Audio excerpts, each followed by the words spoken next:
G'day tout le monde et bienvenue dans une nouvelle série. Et oui, encore, et c'est pas la dernière, je vous prie. Au fil de mes vidéos, vous aurez éventuellement remarqué que je voue un intérêt tout particulier à un des nombreux pays du monde, l'Australie. C'est un pays super qui est pourtant assez mal connu et mal jugé, notamment à cause de sa faune particulièrement florissante et parfois dangereuse.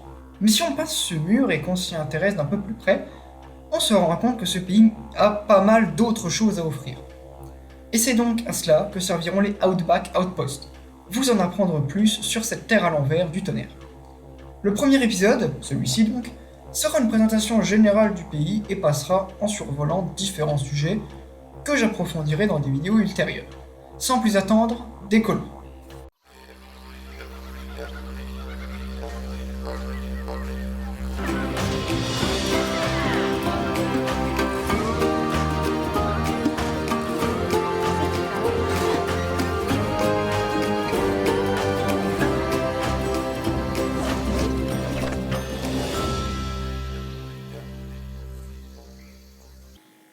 L'Australie, dans sa forme longue, le Commonwealth d'Australie, est un pays d'Océanie situé entre l'océan Indien à l'ouest et l'océan Pacifique à l'est. Avec ses 7692 km², c'est le sixième plus grand pays du monde et la plus grande île de la planète.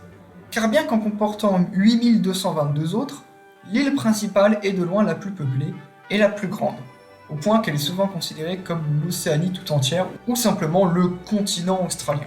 C'est d'ailleurs de cet état de fait que l'Australie est parfois surnommée l'île-continent. Malgré sa grande superficie, elle ne comporte que 26 millions d'habitants en 2022. Si on peut faire rentrer 14 fois la superficie de la France en Australie, nous sommes 2,5 fois plus nombreux. Son histoire commence il y a 66 millions d'années environ, où elle se détache du continent Gondwana qu'elle formait avec l'Antarctique et l'Amérique du Sud. Je suis peut-être remonté un peu trop loin. Oh oui. Bon, ok. Son histoire commence donc en 1605, quand le navigateur William Jans, je sais pas parler le hollandais, explore l'hémisphère sud et qu'il repère deux terres au loin qu'il baptise suivant des régions de son pays, Nouvelle-Hollande et Nouvelle-Zélande. Et oui, maintenant vous savez que l'ancienne Zélande se trouve donc aux Pays-Bas. Quant à la Nouvelle-Hollande, c'est le capitaine James Cook qui y accostera le 29 avril 1770 dans l'actuelle Botany Bay, au sud-est, et renommera la terre trouvée Nouvelle-Galles du Sud. Et ce n'est que bien plus tard, le 26 janvier 1788, Jour qui est aujourd'hui la fête nationale. qu'un autre capitaine, Arthur Phillip, lèvera un drapeau qui fera de cette terre une colonie appelée Australie, du latin Australis, qui veut dire au sud. Ce drapeau, c'est l'Union Jack, et c'est pourquoi l'Australie fait aujourd'hui partie du Commonwealth, en tant que royaume gouverné par la couronne britannique, actuellement détenu par le roi Charles III d'Angleterre. En plus du Commonwealth, l'Australie fait partie depuis un moment déjà des Nations Unies, ainsi que du G20. Politiquement parlant, comme d'autres États sous la couronne, l'Australie est une monarchie constitutionnelle, commandée par un Premier ministre, dont le poste actuel est dirigé par Anthony Albanese. Bon débarras, Scott Morrison. Le roi n'ayant absolument rien à dire. À la suite du Premier ministre, viennent le Parlement, le Sénat et enfin la Chambre des représentants. Tout ce beau petit monde dirige le pays depuis la capitale qui est Canberra. Et ouais, comme New York n'est pas la capitale des États-Unis et Montréal celle du Canada, Sydney n'est pas la capitale nationale de l'Australie. Enfin, pas tout à fait. L'Australie possède une politique fédérale avec différents territoires qui s'administrent un peu tout seuls mais toujours gouvernés par l'État fédéral, à l'image des États des États-Unis. En plus du territoire de la capitale, il y a la Nouvelle-Galles du Sud, avec la première ville du pays, la plus grande, la plus peuplée, le porte-étendard de l'Australie à l'international, j'ai nommé Sydney. Vient ensuite le Victoria, avec Melbourne, deuxième ville du pays, qui s'est disputée avec Sydney pour le titre de capitale, conduisant à la création de Canberra, coupée la poire en deux. Le Queensland, géré par Brisbane, troisième grande ville importante, l'Australie méridionale au sud, dont la capitale est Adélaïde, l'Australie occidentale avec Perth, et le territoire du nord avec Darwin, viennent compléter les territoires du mainland. Et comment oublier la Tasmanie, petite île au sud et sa capitale Hobart? Ben facilement à vrai dire, désolé Tasmanie. Je ne parlerai pas ici des îles à dépendance australienne comme l'île Christmas ou les îles Cook, ainsi que du territoire antarctique australien, le plus grand territoire antarctique coupé en deux par la Terre Adélie, sous commandement français. Revenons donc sur le mainland pour s'intéresser un peu à sa géographie. Contrairement à sa petite sœur, connue pour ses montagnes devenues légendaires à cause d'une certaine saga cinématographique, l'Australie est le pays le plus plat du monde, avec quelques montagnes comme la cordillère australienne, dont le plus haut sommet est le mont Kosciuszko, avec 2228 mètres d'altitude. L'Australie est grande, pas étonnant que de nombreux climats et biomes s'y soient développés, en général particulièrement chauds. Plus on s'éloigne des côtes, plus l'air devient sec, et plus le paysage devient aride. Au nord, le climat subtropical et quasiment équatorial permet à de belles forêts pluviales de pousser, comme la forêt de Daintree au Queensland. Les côtes sud, quant à elles, offrent un climat méditerranéen ou tempéré comme chez nous, et ça peut aller jusqu'à un climat froid, comme en Tasmanie notamment, dont un équivalent proche serait le nord ou le milieu de l'Angleterre. Les hivers dans ces zones peuvent donc être particulièrement froids. En ce moment, dans l'écriture, en juillet, il fait 9 degrés à Sydney. Dans l'hémisphère sud, les saisons sont inversées. L'été français devint l'hiver australien. Et inversement. Ce climat permet à des forêts tempérées de pousser, ce qui fait que la côte sud ressemble assez bien à nos paysages européens. Enfin, presque. Quand on se rapproche du centre, les arbres font place à des plaines herbeuses et les savanes, puis à des espèces d'hybrides entre des plaines et des déserts, que les Australiens appellent le bush. Ce dernier peut prendre plusieurs formes, comme des forêts d'eucalyptus relativement éparses, des grandes plaines d'herbes sèches, relativement courtes, ou juste des étendues de terre. Et c'est après ce climat semi-aride que vient le paysage le plus typique de l'île continent, le centre rouge. Plus connu sous le nom d'Outback, c'est un désert de terre et de sable rouge orangé où le jour des températures incroyablement hautes règnent. Et pourtant, l'Outback et le bush regorgent de vie. Si l'Australie est bien connue, c'est bien évidemment pour sa faune incroyable et unique au monde, fruit de l'isolement géographique depuis l'extinction des dinosaures non aviens. Les animaux australiens sont pour 84% des mammifères et 45% des oiseaux endémiques de l'île, pour 85% de plantes à fleurs. La quasi-totalité des mammifères sont des marsupiaux, soit des animaux qui portent les petits dans une poche. Parmi eux, on peut citer les stars internationales que sont le fameux kangourou, animal national du pays, le koala, le wombat, les différentes espèces de possums, ou encore le diable de Tasmanie. Les autres sont des monotrèmes, les seuls mammifères ovipares, qui pondent des œufs, dont les noms d'échidnés et ornithorynques vous seront sûrement familiers. Et je n'oublie bien sûr pas le dingo, le chien sauvage australien au sommet de la chaîne alimentaire terrestre depuis son arrivée durant l'ère glaciaire. Pour les oiseaux, l'émeu reste une figure importante, car c'est l'oiseau national, et qu'il figure aux côtés du kangourou sur les armoiries du pays. Mais je n'oublie tout de même pas son cousin bien moins sympa, le casoar casque, confiné aux forêts du Queensland. Dans les airs, en plus des renards volants, de nombreux oiseaux sillonnent les cieux et les arbres. Déjà le trio des réveils matins, que j'appelle ainsi à cause de leurs cris, perçants et stridents et parfois agaçants. Les cacatoès, premièrement avec leur hurlement strident. Les différentes espèces de martins chasseurs, et plus particulièrement le martin chasseur géant, plus connu sous le nom de Laughing Kookaburra.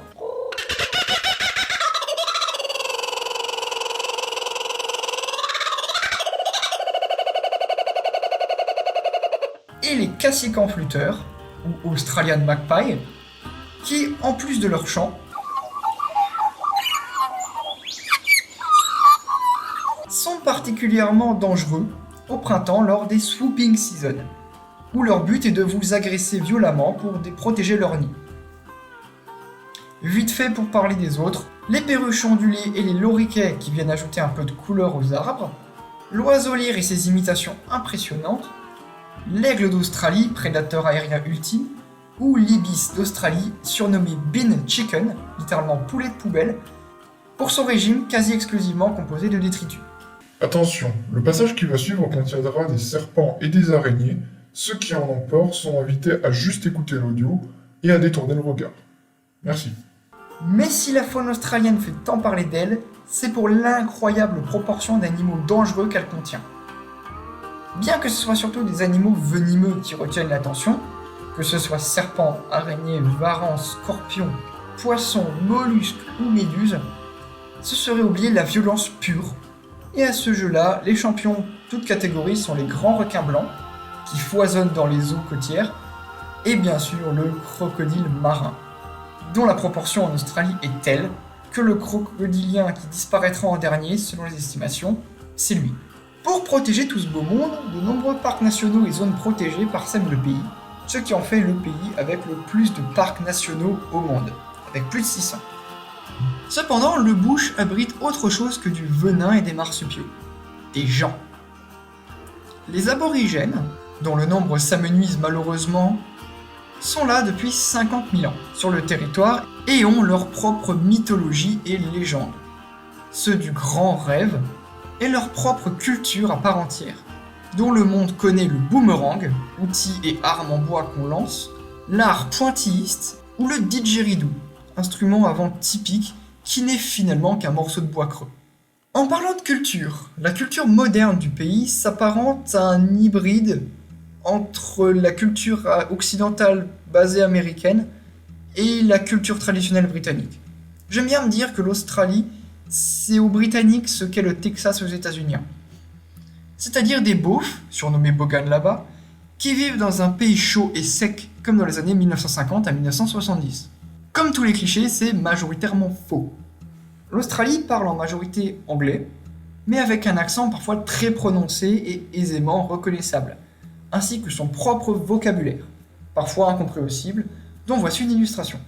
So I jumped out of bed and all I had was my undies on and I've walked out the front and I've seen the car smashed and I've seen the bloke walking back to the car. And so I've walked outside and I said, "Oh, what are you doing, mate? Like, you can't be leaving the scene." And he goes, "Don't be a hero, mate." And I said, "I'm not trying to be a hero, but the police are coming." Rien compris, moi. Les Australiens aiment également beaucoup le sport. Rugby, surf et cricket sont parmi les favoris, que ce soit en pratique ou sagement assis à siroter une bière. Hein, ils tiennent ça des Anglais et des Irlandais. Et les pubs sont un coin de ralliement pour eux. Ils sont également fanas de barbecue, affectueusement appelés les barbies, au point où des barbecues à gaz en libre service sont disponibles dans certains endroits publics ou cas où une grillade avec les copains soit décidée sur un coup de tête. Si vous décidez d'y aller un jour, déjà emmenez-moi, mais surtout pensez à visiter les grands lieux touristiques. Il est difficile de ne pas parler de l'Opéra de Sydney, où ont joué de grands musiciens et orchestres, et qui est le monument australien par excellence, l'équivalent de notre tour Eiffel, mais avec une petite pensée pour le Sydney Harbour Bridge, juste à côté, qui n'est pas moins impressionnant, notamment parce qu'on peut y faire du saut à l'élastique. C'est pas mal. Le centre rouge n'est pas totalement vide non plus, puisqu'à 300 km d'Alice Springs, la plus grosse ville du centre, il y a le légendaire Uluru, ou Ayers Rock, montagne légendaire et sacrée pour les aborigènes, qui nous offre tout de même une sacrée vue. Enfin, le Queensland, en plus de la forêt, abrite la grande barrière de corail, paradis pour des millions d'espèces animales qui sont malheureusement aujourd'hui fortement menacées. Si on pense en général aux States, à l'Europe ou au Japon pour ce qui est invention et divertissement, sachez que l'île continent nous en a offert un sacré paquet tout de même. Déjà, le cinéma australien a su se faire une place sur la scène internationale, à peu près équivalente à la scène française internationale, voire moins bien. Le cliché de l'Australien fort et viril qui vit dans le désert tout seul et à affronter des crocodiles nous vient d'un seul homme, et vous connaissez tous son nom. Michael J. Crocodile Dundee. Interprété par Paul Hogan, Crocodile Dundee est le film le plus connu à l'étranger. Du moins en tant que tel. Car saviez-vous que les films Mad Max venaient d'Australie ? Nous ne savons pas. Et ben moi. Et pour ceux qui connaîtraient, on peut également citer Kangourou Jack, film un peu plus familial. Et si ce n'est pas les films que vous connaissez, c'est peut-être les acteurs, comme Chris Hemsworth, nous venant de Melbourne et qui interprète au cinéma le héros Marvel Thor. Et selon les dires des Australiens, il est absolument partout sur les publicités, que ce soit cosmétiques ou vestimentaires. Si vous êtes un vieux, un passionné du pays ou un internaute, ou même les trois à la fois, vous aurez sûrement déjà entendu la chanson qui est Down Under de Men at Work, qui est la chanson venant d'Australie qui a su s'exporter à l'international en son temps. Maintenant, les chansons venues d'Australie, c'est quand même moins ouf. Maintenant, on a Tones and I, avec Dance Monkey. Sans le savoir, vous avez peut-être joué à un jeu développé là-bas, comme LA Noire, un jeu policier développé à Sydney, les jeux Borderlands, le jeu Hollow Knight, figure du jeu indépendant et loué comme tel, ou encore Team Fortress, à l'origine un mode du jeu Half-Life de Valve, développé par 2 programmeurs australiens. Et dans la suite, Team Fortress 2, jeu qu'on affectionne tout particulièrement, l'Australie a un grand rôle dans le lore. Enfin, ils sont nés d'incroyables personnes. John O'Sullivan, grand-père du Wi-Fi moderne, c'est une longue histoire.